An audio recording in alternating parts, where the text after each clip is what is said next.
समझ नहीं आ रहा अपने सैलरी इंक्रीमेंट का क्या करूं। बेटा इतना क्या सोच रहा है? अपने म्यूचुअल फंड्स के एसआईपी का टॉप अप करा ले। This is the right time. क्या समझ में नहीं आया? बेटा इतना क्या सोच रहा है? अपने म्यूचुअल फंड्स का एसआईपी टॉपअप करा ले। This is the right time. अब समझा।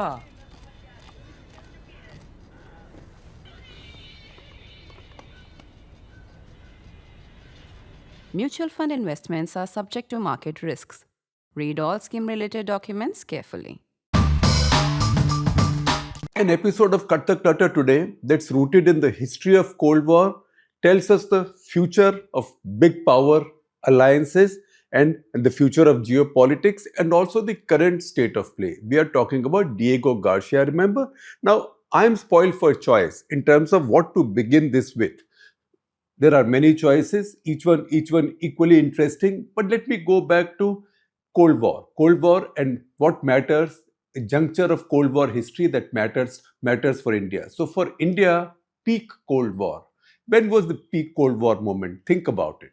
And then I will tell you the peak Cold War moment was, say, March of 1971. 25th March 1971 is when the Pakistan Army crackdown began in what was then East Pakistan. That is when, for India, it was evident that Americans had decided fully to support Pakistan, fully and entirely, as like allies, like hamara bacha hai. India had already leaned greatly towards the Soviet Union and was in the process of signing the Indo-Soviet Treaty of Peace, Friendship and Cooperation. That is why I call it the peak Cold War moment for India, because that's when India made its own Cold War choice. India did not join a camp, but India got as close to the Soviet camp as possible or plausible without actually joining it. It was at that moment, March 71, that something else started. And that something else was the construction of the big US military base at Diego Garcia. Remember that? If you are about my age, you will remember big headlines in newspaper, Diego Garcia, the big threat, the Americans coming into Indian Ocean. And then India also joined. India, in fact, led that whole movement for almost 2 decades, calling for Indian Ocean as a zone of peace. That in Indian Ocean, there should not be any military bases. That was actually a code for saying there should not be no American bases in the Indian Ocean, because by that time, the Soviets already had bases on the African coast, deep down along the Indian Ocean. Diego Garcia construction started then. By 1973, the work was more or less complete. And in the course of time, it was expanded to have 2 huge 3.7 kilometer runways, which can take the heaviest bombers, B-52s and more, the heaviest bombers, the heaviest transport aircraft. This also became a base just about 32 square kilometers. That's all. The entire island is a base and nothing else. No one else lives there. All of this became a base and then also became a place where a lot of the other materials were stockpiled. These were ammunition, bombs, missiles, also fuel. So big US or US allies, military campaigns anywhere in a large geography could be supported from here. And about 20 to 25 piers were also built so that US Navy ships and US Navy's allied ships could also be serviced there. So this Diego Garcia came up there. However, this was located on stolen property. That stolen property, Diego Garcia and around, is mostly being restored to its rightful owner now, that's Mauritius, or is being paid for by way of a predetermined rent. How has this happened? Mauritius always had sovereignty over a group of islands called Chagos Islands, Chagos. Chagos Islands in the Indian Ocean, deep in the Indian Ocean. I will tell you how deep and how far from every conceivable place that you can think of, but give me a moment before that. The history first. It was part of Mauritius. Mauritius was a British colony. Mauritius was a British colony in the process of decolonization after the Second World War. This process of decolonization reached its high point in 1959 when Harold Macmillan made his famous Winds of Change speech, where he said that Britain should give up all its colonies. Then work started on Mauritius, which was a colony. There was a conference at Lancaster in 1965 when it was decided finally that Mauritius should get freedom. However, as the British gave Mauritius freedom, they did one thing, and that tells you how big powers behave. How big powers behave today, because they look very far ahead. They look 50 years ahead, 100 years ahead, 200 years ahead.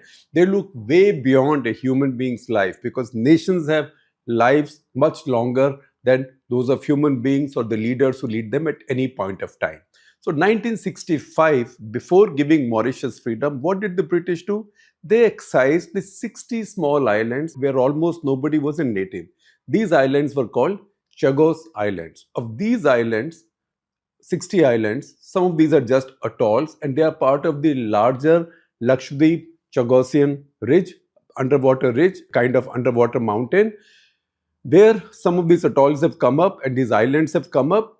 The British excised these, cut these away from Mauritius. So as they were going to give freedom to Mauritius, they were going to keep these islands. They were not going to give these islands. So even in 1965, the British and their allies, mostly the Americans, had come to the conclusion that Cold War was already on, that everybody will fight for possession of the seas and also bases to control large geographies. This place was located in a very critical place, so they were not going to let Mauritius have it, or they were not going to let anybody else have it.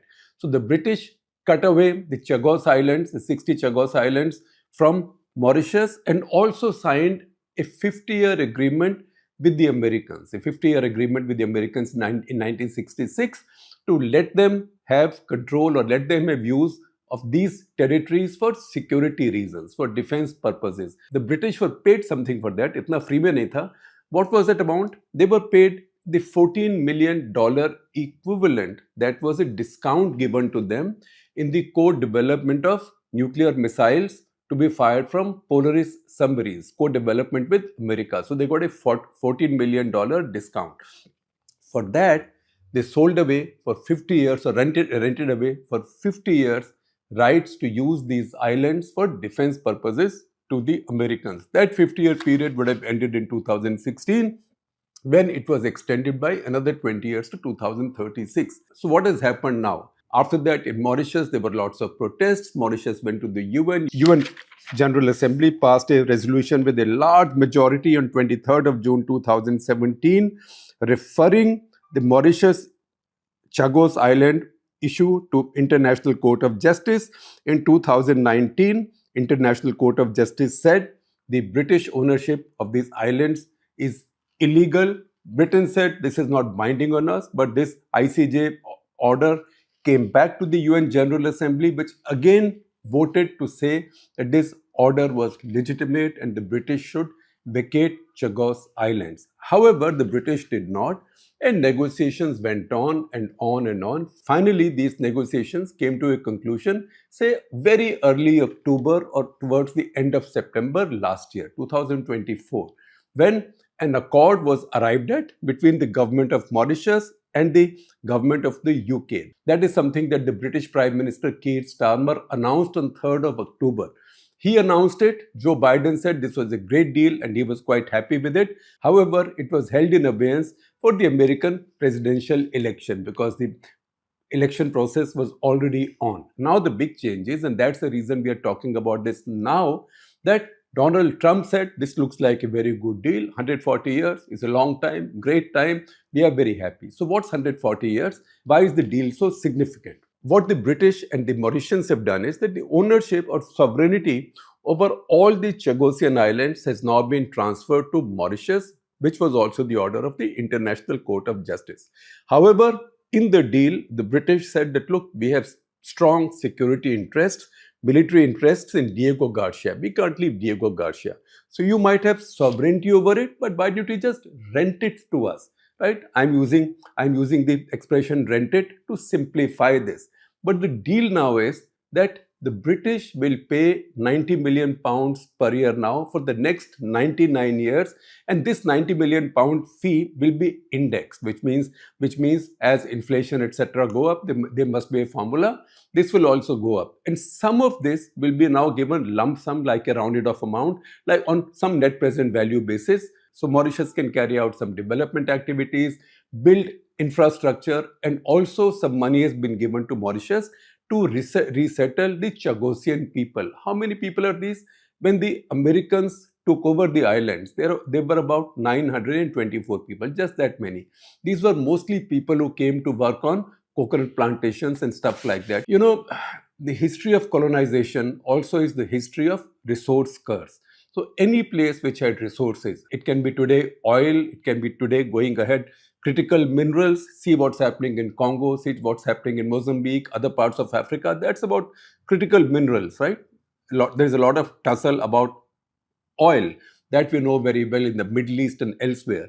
The resource curse in the olden times, say 400 years ago, 500 years ago, what was the resources which brought in a curse on the people where these resources are located? Very often, these were agricultural or horticultural resources. If you've read Amitabh Ghosh's Nutmeg's Curse, you will know what even agriculture, horticulture, just natural wealth, right? A tree that bears fruit, bushes or vines that bear spices, all of them also invited colonialism. So these islands were developed first by the Dutch, then by the French. And what else did the French use these islands for?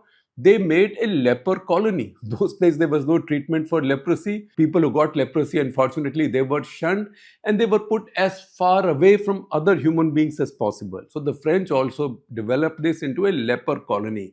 Then France and England, as they fought wars in their own area in Europe, as one side won or lost, their colonial possessions also changed hands. We saw that happening in Pondicherry through the 19th century. It was at the end of those Napoleonic wars, as a result of the Paris Treaty, that France handed over these islands to the British. Since then, they've been under British control, and the British gave them a name, particularly after 1965, when they cut them away from Mauritius. They gave Mauritius freedom. 1967, Mauritius had its election, and 12th March 1968, Mauritius formally became independent. Then the British gave these islands a name, that is BIOT. BIOT stands for British Indian Ocean Territories. Very often you might see an email or a URL that ends .io. As we say .com or .in or .org, for example, it says .io. That IO is short form for British Indian Ocean Territories. The settlement, therefore, now is that Mauritius gets these islands back. If Mauritius so wishes, it can resettle any of the Chagosians, which might be about 2,000 people right now, 3,000 maybe, on any of the other islands, but not on Diego Garcia, which will remain purely a military base. That is how this deal has been done. Now, how the Chagosians were expelled from these islands, particularly from Diego Garcia, is a very sad story, because when the Americans came in, from 1968, this expulsion started, because there were two reasons why Diego Garcia was chosen for this base. One is the geography. Sometimes, just as you have a resource curse, I told you resource curse can come from minerals, from oil, from critical minerals now, or it can come from your agriculture, horticulture. So many islands were colonized and populated in the past to grow sugarcane, to grow tea, to grow coffee. So many countries and so many regions to grow tobacco. Or to grow tobacco or nutmeg or coconut. Similarly, for some regions, some countries, geopolitical location also becomes a kind of a curse. And that's what happened with Diego Garcia and Chagos Islands as well. One of the reasons, therefore, this island was chosen for this big military base was its geopolitical location. I will explain to you what this location is.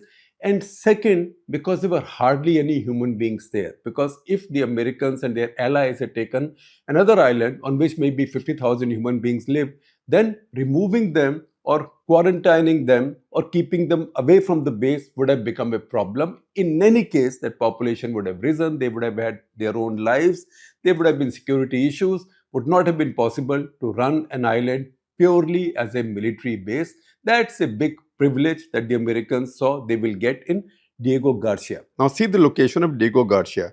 It's a part of Mauritius, but Mauritius is not the large landmass closest to Chagos Island. So Diego Garcia, let's see the distance from Diego Garcia. If you want to see what is closest, maybe Maldives. Maldives is just 726 kilometers. If you want to see from the Indian southwestern coast, even from there, it's much closer than it is from Mauritius. It is to the east of Mauritius. See the map of that part of the world. It is to the east of Mauritius, 2,112 kilometers. From the southwest of India, if you go further southwest, that is 1,796 kilometers. So less distant from Indian southwestern coast than from Mauritian eastern coast. Then 726 kilometers generally south of Maldives, 3,535 kilometers east of Tanzania. That's from the African mainland, African coast. Once again, understand.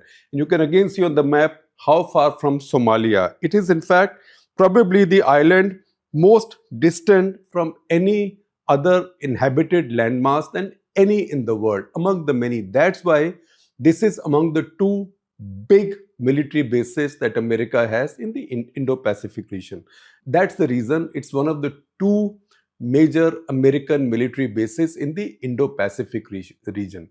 One is Diego Garcia, the other is Guam. Focus again on the map of the Indian Ocean region where Diego Garcia is, and you will see all around it for thousands of kilometers. All you see is sea, and then some islands appear. From Indonesia, that is from the Sumatran island, to the west-southwest of Sumatran islands, it's 2,877 kilometers.